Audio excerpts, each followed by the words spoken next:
विकलांग साथी ट्रस्ट के राष्ट्रीय अध्यक्ष विष्णुकांत मिश्र आप सभी का नमन करते हैं। हम मित्रों आज आपके लिए एक अत्यंत महत्वपूर्ण वीडियो बनाने जा रहे हैं जो आपको समर्पित है, विशेषकर उन दिव्यांग तथा सकलांग तथा बेरोजगार युवाओं के लिए ये वीडियो समर्पित है जो अपना स्वरोजगार शुरू कर रहे हैं। स्वरोजगार शुरू करने में आपके लिए बहुत सी बहुत सी जरूरी बातें हैं जिनको हम आपको बताना चाहते हैं। बड़े रिसर्च करने के बाद हमने उसके कुछ पॉइंट्स आपके लिए नोट किए हैं। उन पॉइंट्स के विषय में आपको हम बताना चाहते हैं।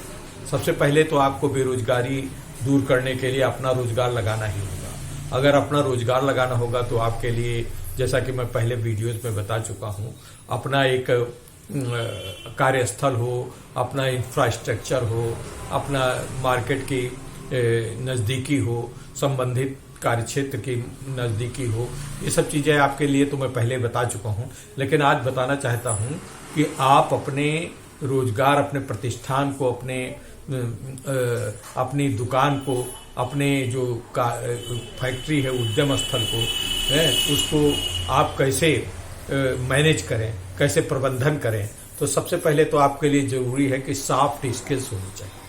आपके साथ जो कर्मचारी काम करते हैं उन कर्मचारी के प्रति आपका सॉफ्ट व्यवहार होना चाहिए। बड़ा उनके आप हो सकता है आप बड़ा नेतृत्व, आपके अंदर कार्य क्षमता हो, सब कुछ है, आपके अंदर बड़ा कुशल है, आप हर चीज को जानते हैं, आप हर चीज के प्रति बहुत जागरूक हैं, लेकिन अगर आपके साथ काम करने वाला व्यक्ति को आप मृदुता पूर्वक आप अपने उसको सॉफ्ट संबंध बना करके उसका नेतृत्व नहीं कर सकते तो आपका उद्यम सफल नहीं हो पाएगा। इसलिए आपको उद्यम सफलता के लिए अपने सहयोगियों से, आपके कार्यस्थल पर आपको नेतृत्व क्षमता के साथ साथ उनसे सौहार्दपूर्ण व्यवहार करने की आवश्यकता है। इसके अतिरिक्त नेतृत्व क्षमता, लीडरशिप आपके अंदर होनी चाहिए। लीडरशिप मतलब आप अपने पूरे समूह को, जितना समूह है, जैसे 10-12 लोगों का है, 15 लोगों का है, 100-150, 200 लोगों को है, उन समूहों के अंतर्गत आप ऐसे समूह विकसित, जगह ज्यादा लोग हैं तो उन नेतृत्व करने के लिए आपको टीम लीडर बनाना होगा। टीम लीडर के ऊपर आपको ग्रुप लीडर बनाना होगा। ग्रुप मतलब वो टीम लीडर्स के लीडर्स बनाना होगा। उन लीडर्स के ऊपर आपको रहना होगा, सबकी मीटिंग्स लेनी होगी। मीटिंग्स के लेने के लिए आपको नेतृत्व क्षमता विकसित करनी होगी। नेतृत्व में मतलब आपको कैसे किस तरीके से प्रोडक्शन तैयार करना है, किस प्रकार से प्रोडक्शन की क्वालिटी बनाए रखना है, किस प्रकार से प्रोडक्शन के अंदर तालमेल, उसको विपणन मतलब उसको मार्केटिंग करने के लिए कैसे आपको, किस प्रकार से आपको लोगों से तादाद में स्थापित करना है। सभी वर्ग के, जैसे मार्केटिंग वाला है, जैसे आपका प्रोडक्शन वाला विंग है, आपके पीआर विंग है, इन सभी विंगों से संपर्क एडवर्टाइजिंग विंग है, आपकी इन सभी विंगों से समन्वय स्थापित करने के लिए आपके अंदर नेतृत्व क्षमता होनी चाहिए। नेतृत्व क्षमता विकास करने के लिए आपको तरह तरह के वीडियो देखने चाहिए, तरह तरह की पढ़ाई करनी चाहिए, तरह तरह के लीडरशिप के ऊपर आपकी पुस्तकें बहुत सारी हैं, उनको पढ़ना चाहिए। फिर तीसरा आता है संवाद कौशल। संवाद कौशल, अब संवाद डायलॉग मतलब किसी भी अपने लीडर से या कस्टमर से या आपके साथ सहयोगी व्यक्ति जो हैं उनसे कैसे बातचीत करें, कैसे उनको संवाद स्थापित करें, किस प्रकार से हिंदी, अंग्रेजी में भी आपको बहुत ज्यादा महारत हासिल करने की आवश्यकता होगी। अगर आपको अंग्रेजी नहीं आती तो आपके जो टीम है, जो आपका प्रोडक्शन है, उनसे कैसे संबंध स्थापित कर पाएंगे। दूसरी जगहों पे, दूसरे देशों में, दूसरे स्थानों पर, आपके देश में ही कई प्रदेश हैं जहाँ पे हिंदी के अलावा कई प्रकार की या पंजाबी के अलावा कई प्रकार की भाषाएं चलती हैं। तो जिन भाषाओं में आपकी प्रादेशिक भाषाओं के अतिरिक्त दूसरे भाषाओं में जब आपका वितरण होगा, आपके उत्पादन का वितरण होगा, तो उनसे आपको संबंध स्थापित करने के लिए आपको संवाद, आपको टेलीफोन पे बात करनी पड़ेगी, आपको जो है व्हाट्सएप पे चैट करनी पड़ेगी, आपको जिस प्रकार से, तो आपको अंग्रेजी हिंदी दोनों का ज्ञान आपको होना चाहिए। तभी अगर आपको नहीं है किसी का अंग्रेजी या हिंदी का दोनों को ज्ञान तो होना ही चाहिए। प्रादेशिक भाषाएं जैसे आप दक्षिण भारत के हैं तो उन प्रदेशों की भाषाओं का ज्ञान होना चाहिए। बंगला के पश्चिम बंगाल के हैं तो वहां की भाषा होनी चाहिए। अगर किसी भी चीज अपनी स्थानीय भाषा का तो आपको ज्ञान होना चाहिए, इसके साथ साथ हिंदी और अंग्रेजी के भी ज्ञान होना चाहिए। फिर इसके बाद आता है रचनात्मकता, कंस्ट्रक्टिवनेस। आपको हमेशा आगे बढ़ने के लिए कंस्ट्रक्शन, कुछ न कुछ कंस्ट्रक्टिव, कोई अच्छी अप्रोच करना चाहिए। कुछ आगे बढ़ने के लिए आपको नया ढंग सोचना चाहिए, नए आगे बढ़ने के लिए नई मिसाल देनी चाहिए, नए नए तरीके का, नए नए आपको जो है आविष्कार, नए नए आपको कैसे इसको सरलीकृत बनाया जा सकता है, कैसे मार्केट में कौन चीज जिसकी ज्यादा मांग है उसको कैसे बढ़ाने के लिए आप किस प्रकार से प्रयत्न कर सकते हैं। रचनात्मकता आपको बढ़ानी होगी। रचनात्मकता बढ़ाने के लिए आपको कौशल, आपको अपने टीम से तदाद में स्थापित करके उनसे सलाह मशविरा करना होगा। सलाह मशविरा करने के बाद उनकी राय लेनी होगी।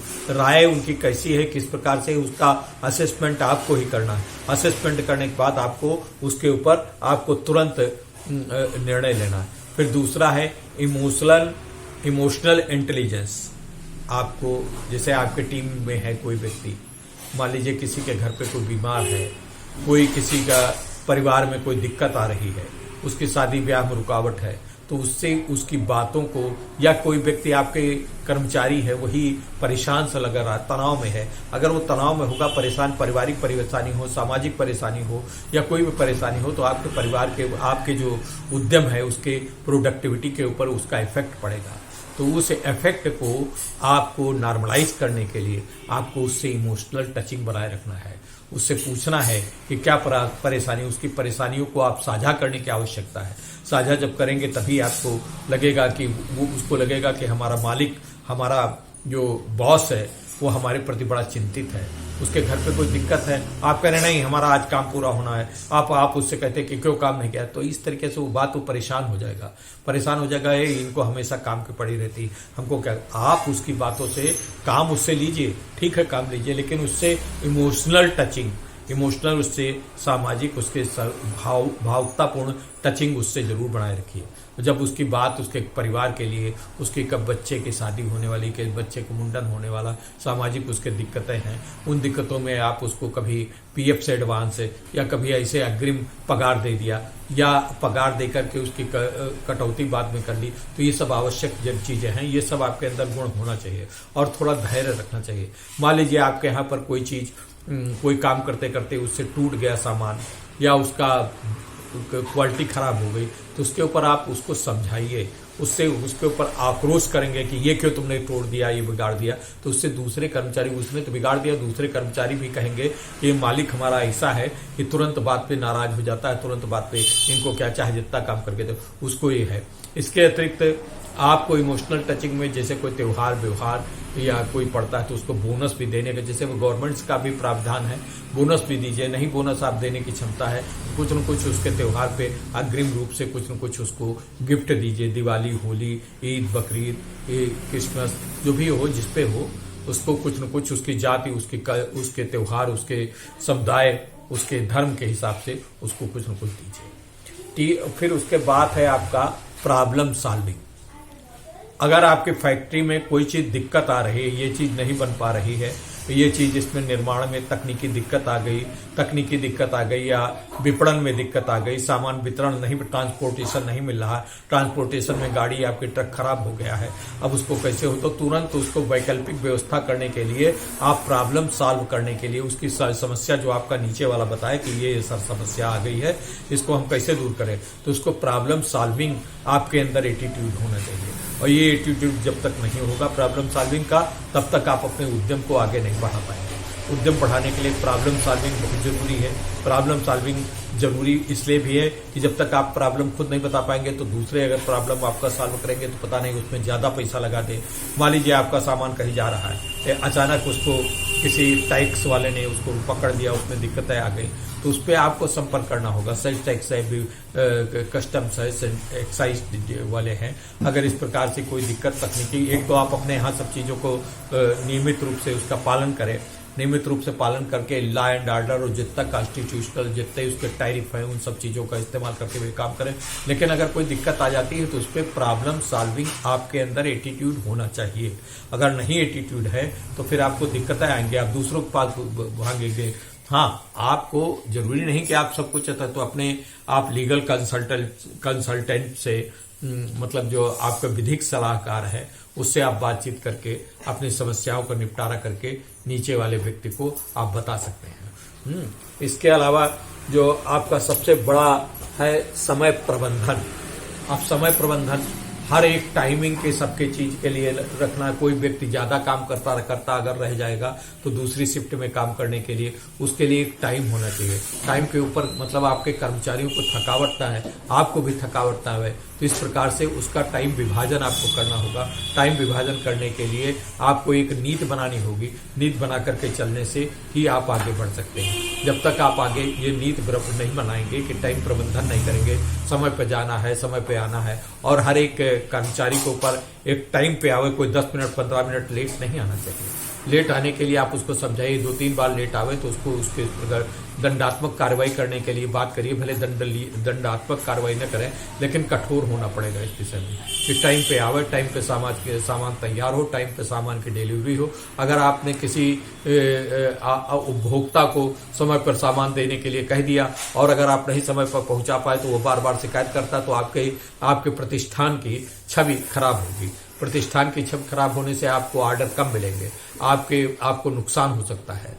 और सबसे महत्वपूर्ण बात है, अगर आपने कोई लोन लिया है मतलब देनदारियों को समय पर पूरा करना। अगर लोन लिया है, उसकी किस्त जानी है तो उसको समय पर आप दीजिए। समय पर नहीं देंगे तब भी आपके ऊपर दंडात्मक कार्रवाई हो सकती है। इन सब बातों को आप अगर जो कर चुके हैं तो आपके लिए कोई दिक्कत नहीं आएगी, कभी भी दिक्कतें नहीं आएंगी। और आप अच्छा, हमारे दिव्यांग व्यक्ति भी और हमारे सकलांग व्यक्ति भी, हमारे बेरोजगार व्यक्ति भी जो भी इस प्रकार के बनना चाहते हैं, काम करने के लिए, प्रतिष्ठान बढ़ने के लिए, बॉस बनने चाहे, कमर्शियल क्षेत्र में दिग्गज बनना चाहते हैं, उनको इन सब बातों को मानना पड़ेगा, इन सब बातों का पालन करना पड़ेगा। और जब तक इन बातों का पालन नहीं करेंगे तब तक आपका पूंजी का विनाश होगा, पूंजी का ह्रास होगा, आपकी क्षमता पे वो होगा।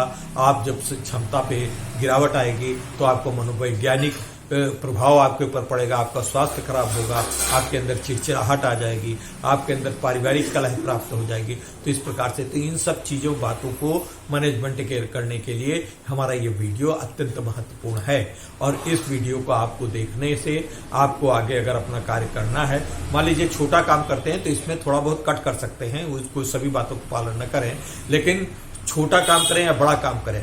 अगर मान लीजिए बड़ा काम करते हैं तब तो ये सब बातें आपको पालन ही करना होगा। छोटा काम करते हैं 1-2 कर्मचारी तो उनके ऊपर भी यही पालन करना होगा, उनके ऊपर भी आपको समय विपर्य रखना होगा, समय का पालन करना होगा, आपको अपने अंदर धैर्य रखना होगा, आपको गुस्सा आपको छोड़नी होगी, नाराजगी छोड़नी होगी, चिड़चिड़ाहट छोड़नी होगी। तो इन सब बातों से आपको अगर पालन करेंगे तो मेरा विश्वास है कि हमारे दिव्यांग जगत और हमारे बेरोजगार युवा आगे बढ़ सकेंगे। ये हमारी शुभकामना है और आप अच्छा काम कर सकते हैं और आगे बढ़ के दूसरे बड़े बड़े जो उद्योगपतियों के समूह में आप खड़े हो सकते हैं। आज नहीं तो कल, कल नहीं तो परसों। आपको एक टारगेट फिक्स करना होगा।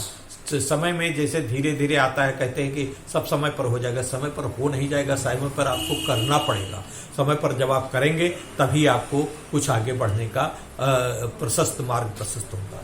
तो मित्रों, आपको वीडियो कैसा लगा आप अपनी राय जरूर हमें लिखें, हमारे कमेंट बॉक्स में जरूर लिखें। जब आप अपने कमेंट बॉक्स में कुछ लिखते हैं तो हमें बड़ा उत्साहवर्धन होता है। हम उसको आगे बढ़ाने के लिए, और आप कैसे वीडियो चाहते हैं, किस प्रकार किन विषयों पे आप चाहते हैं, ये भी अगर हमें लिखें तो हमें बहुत अच्छा लगेगा। मित्रों, ये वीडियो आपको कैसा लगा, इस बात के लिखने से आपको कोई संकोच नहीं होना चाहिए। थोड़ा सा 2-3 शब्द लिखेंगे तब भी हमारा बने। और आप इसको शेयर करें, आप इसको सब्सक्राइब करें, ये हमारा निवेदन है। धन्यवाद, बहुत बहुत धन्यवाद, बहुत बहुत आभार। फिर मिलते हैं, नमस्कार।